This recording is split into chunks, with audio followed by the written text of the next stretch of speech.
And why is it so terrible that every American citizen be allowed to have health care? I guess it's for the same reason that not every American citizen is allowed to have jobs.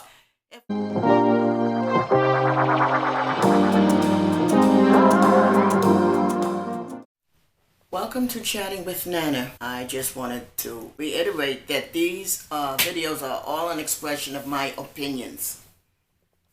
And I just want to say at the very beginning that being black in America is not the same as being a black American.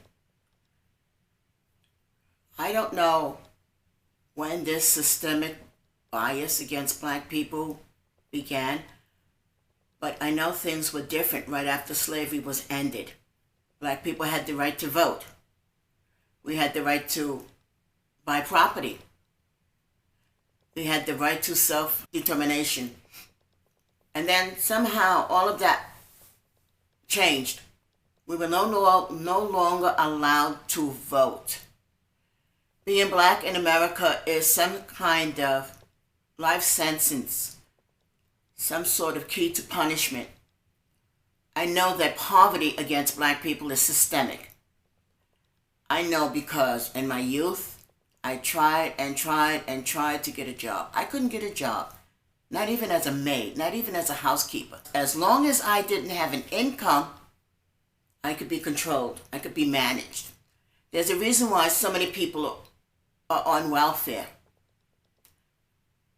Black people were seen as stupid, untrainable, really ignorant, and it's all not true. I think if people would stop and remember, during slavery in the South, it was black people who did everything. It was the slaves. Poor whites were basically uneducated on purpose. They were forced into poverty as well. And when you have two distinct groups vying for limited resources, there will be conflict. I was disturbed when I watched a video about a protest, and there was a counter-protest by white, I don't even know what they were, screaming that we will not be replaced. Well, quite frankly, I wouldn't want to be that stupid. When you're born white in this country, you have a free pass to a lot of things black people have been barred from. As a child, as I have said before, I grew up in Harlem. Not this new, cutesy, expensive Harlem. I'm talking about Harlem where survival was a day-to-day struggle, where gangs of kids protected their turf. It was their block. They protected it. There was a lot of things we couldn't do. And I asked my parents if we could do this, if we could do that. And they said, no, we can't do that. I never got an explanation. I didn't know that it was because of systemic racism. When I got older, had children of my own, girl children, how terrifying is that? Black female girls into the world of racism, bias, sexism. And this country set this system up. This is done from the highest levels of government down. When I assume this is when black people became restless in the South and were demanding recognition as citizens, the right to vote, the right to choose people who will decide how we live our lives. And then all of a sudden, all the predominantly black neighborhoods and inner cities were dispersed, broken up, scattered. All of a sudden it became, oh, we can't let too many black people congregate in one area. As it turned out, I thought it was great when we first moved into the Bronx. There were people of other backgrounds, not just black people. Remember now in the 50s, Harlem was predominantly inhabited by black people. Most of the shop owners were Jews, many of them surviving the Holocaust. There was no conflict, no racial disparity. Everybody respected everybody. It was a community. Everybody knew everybody by sight. That's gone. Young people today will never know what it means to be part of a community. As I was saying at the beginning of my rant, being black in America is not the same as being a black American. You don't necessarily have the same rights and protections as a citizen. Black people fought for the right to fight and die in World War I and World War II. Many of the black veterans on their way back home in the South, I'm guessing other places too, were hanged in their uniforms like it was some sort of horrible insult that this black person could be wearing an American military uniform. Well, now we're at war with a microscopic enemy. We can't see it. And I just want to say and make it known, in my opinion, Donald Trump missed his opportunity to be the greatest president ever of all time had he attacked this virus as the enemy it was. What did he do? He built a freaking wall to protect Mexico from the U.S. I'm pretty sure that Mexico wasn't planning on invading the United States through that little tiny border. And yet during the pandemic, when those billions of dollars could have been used to create a viable treatment, he built a wall. He even surrounded himself with people who would just let him run amok and do what he wanted to do. The Attorney General, the ultimate law and order person in this country, was used to beat, gas, shoot with rubber bullets peaceful demonstrators so Donald Trump could pose in front of a church holding a Bible. The exact same pose that Hitler had. Donald Trump admires dictators, and whether America acknowledges it or not, we have been under the thumb of a dictator ever since Donald Trump took possession of the White House. I recall that the Republicans did not want him running on their ticket. And Donald Trump, once he got into office, who swore to protect the United States, set about destroying the country, dividing people, separating the country, and building his ridiculous ass wall. We didn't need a wall to separate us from Mexico. He admires the leader of North Korea,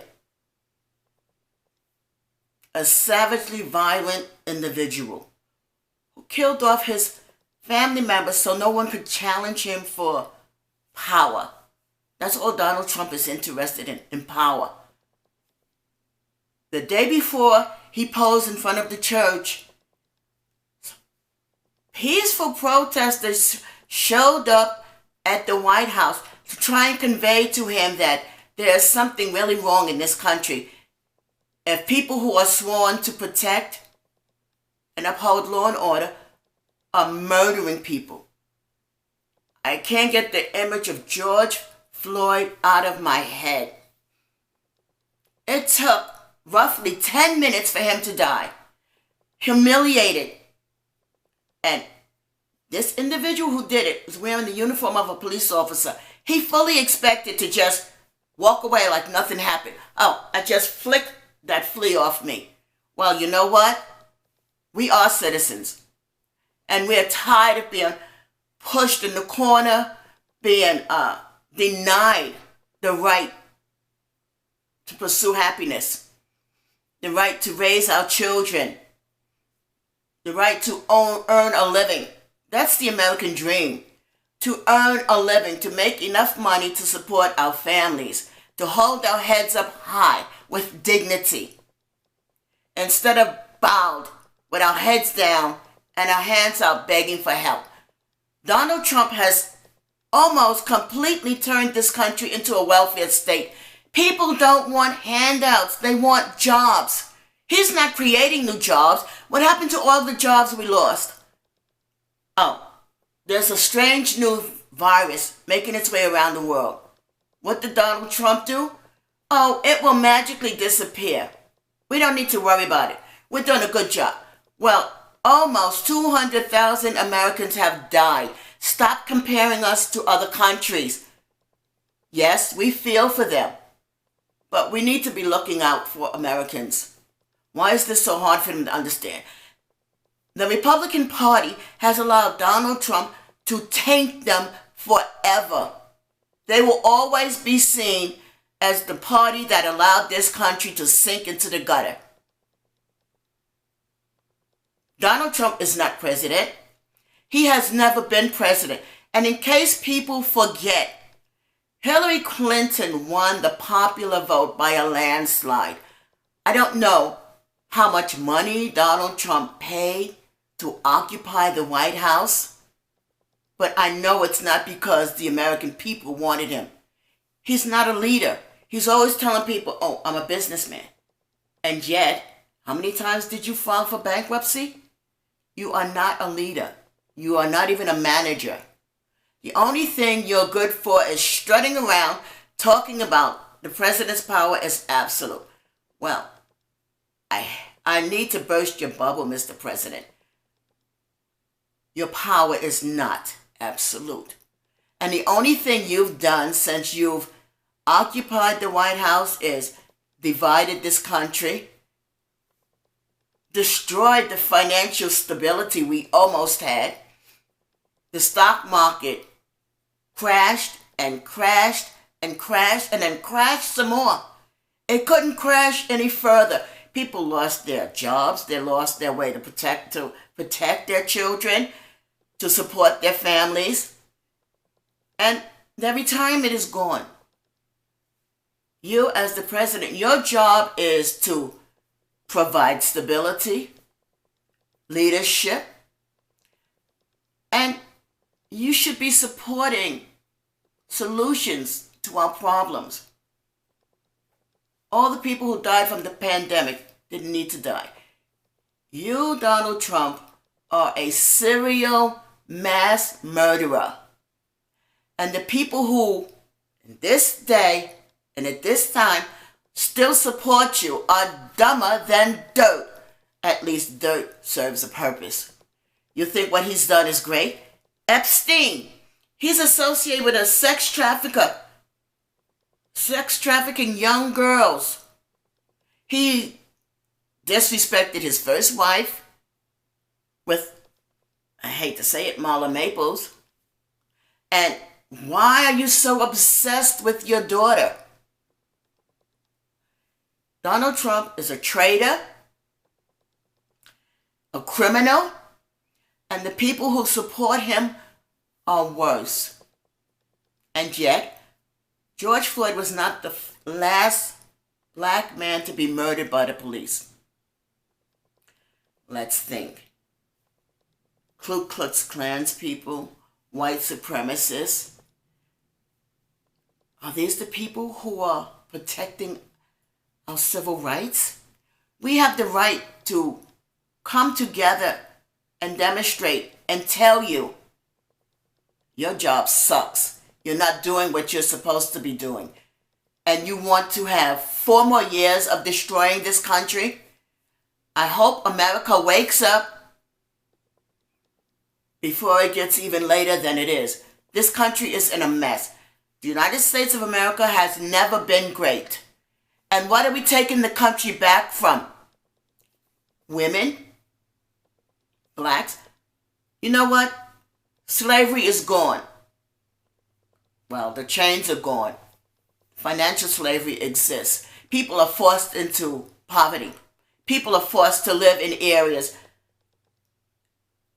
that I don't think Stephen King could have created in one of his horror stories. If we, the people, want to save our country, we need a change of leadership. Something we haven't had since Barack Obama was in office. That was the last time we had any kind of leadership.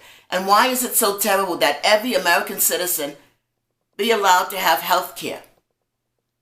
I guess it's for the same reason that not every American citizen is allowed to have jobs.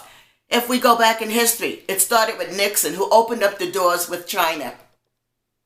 Jobs were taken overseas, not because it was cheaper. You want to build American products on foreign land and sell it back to American people who don't have the income to spend. Jobs were taken away from this country so that black people would not be allowed to work. Generation after generation of poverty. There's a reason why poverty is generational. We are a depressed people. We want to be treated with equal fairness as every other citizen of the United States. We are citizens of the United States. Many of us earned the right to be here through the blood, sweat, and horror of our ancestors. It doesn't matter if the United States will acknowledge that slavery existed. Slavery still exists. Every person in office who enabled Donald Trump to be the thug and bully that he is needs to be voted out of office.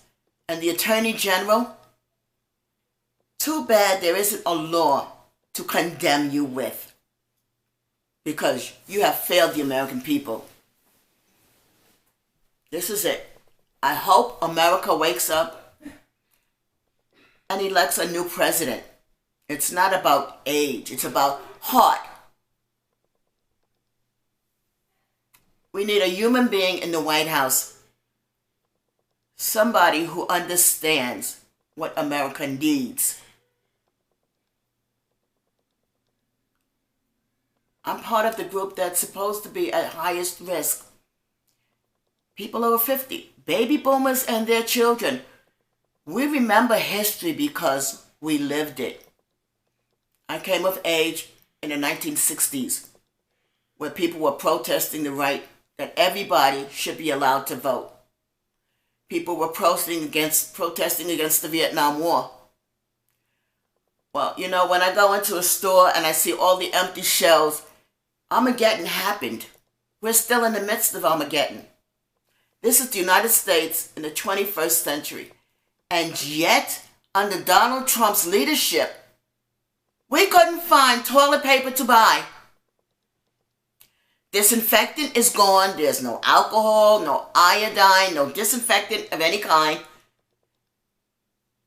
And all that money Donald Trump spent building his wall could have been used to find a viable treatment for this COVID-19, which in my opinion is not a natural occurrence. It's a bioweapon. Paid for with taxpayer money to Russia, to the Ukraine.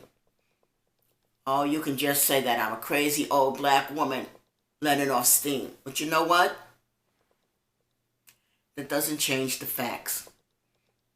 This country is in serious trouble. And unless we wake up and take control, we the people will have no country to call home. Until next time, thank you for joining me with Chatting with NaNa.